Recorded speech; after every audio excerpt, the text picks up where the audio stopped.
So when you want to work a 3D printer, it's going to be plugged in from the back. So plug in the back.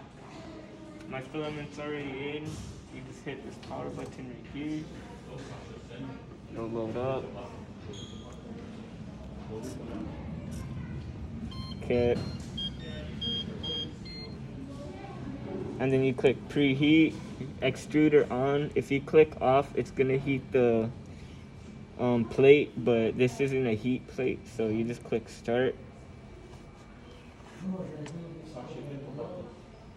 And you wait.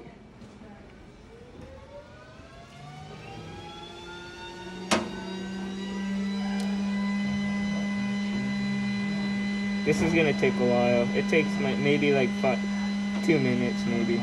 So once it's done, it's almost there. 219, 220.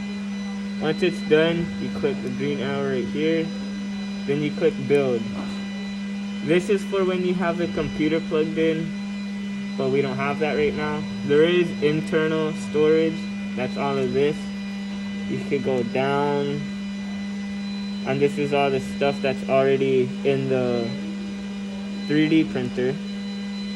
But right now, we're 3D printing a ball from a statue.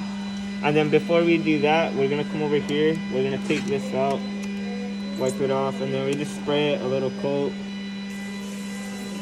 It's hairspray because it dries and it's sticky.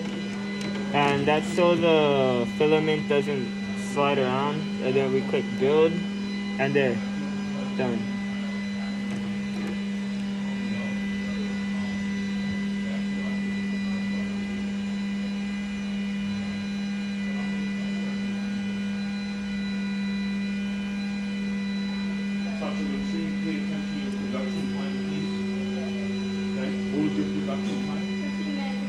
Oh my goodness.